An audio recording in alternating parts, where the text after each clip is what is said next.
Je veux insister sur le caractère historique de ces augmentations. Je suis un économiste. J'ai été ministre des Finances il y a quelques années ici. Je regarde ce qui se passe dans les pays voisins. C'est une augmentation historique pour notre pays. Et je le vois par l'ampleur des augmentations dans certaines catégories, notamment les catégories les plus basses. Le chef de l'État en a rappelé certaines ce matin. Quand je prends par exemple les agents de police, on voit que leur salaire va augmenter de 34%. Quand je prends les instituteurs adjoints, leur salaire à eux va augmenter de 49%. Quand je prends les infirmiers, leur salaire va augmenter de 33%. Et enfin, quand je prends les soldats de deuxième classe, leur salaire augmente encore plus de 46%. Et donc, vous le voyez, tout le monde, j'allais dire, tous les fonctionnaires bénéficient de cette augmentation. Mais ceux qui en bénéficient le plus, ceux qui ont une marge d'évolution la plus grande, sont justement ceux pour lesquels nous avons besoin d'exprimer une plus grande solidarité, parce qu'ils sont sur les mêmes marchés que nous tous. Et ceux-là, c'est les fonctionnaires qui ont un salaire le plus bas. Il y a une catégorie spéciale qui a été discutée, dont j'ai rappelé tout à l'heure les avantages qui ont été mis en place, c'est les AME. Ça fait longtemps qu'on en parle. Qu'est-ce que le gouvernement ferait? Et déjà, au mois de mai, le chef de l'État avait annoncé que quelque chose de spécial allait être fait en faveur de cette catégorie. C'est ainsi acté. Désormais, leur salaire va passer de 9 mois à 11 mois. Ils ont 2 mois de salaire additionnel en plus dans l'année.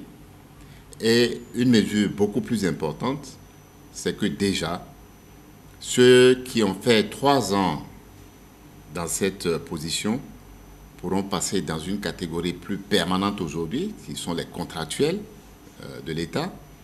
Ils vont bénéficier de salaires plus consistants, ils vont bénéficier de salaires sur 12 mois, mais ils devront passer une évaluation qui justifie qu'ils puissent changer de catégorie en passant d'une position de vacataire à une position de contractuel de l'État.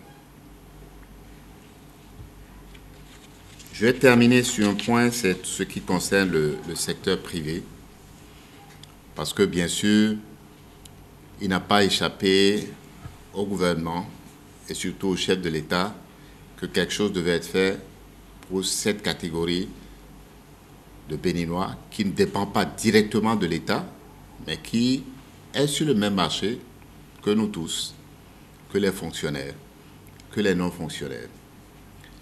Et c'est pour ça que pour ce qui est de la responsabilité de l'État, le SMIC, un effort substantiel a été fait, qui est de passer ce SMIC de 40 000 à 52 000, soit une croissance assez forte de 30%.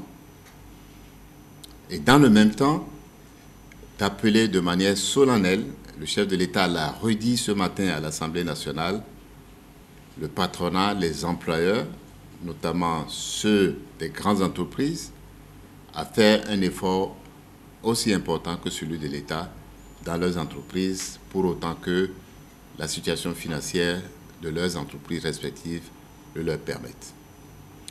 Voilà, mesdames, messieurs, je tenais à faire ce point pour amplifier ce qui a été dit ce matin par le chef de l'État, rappeler ce qui a été présenté par le porte-parole du gouvernement hier.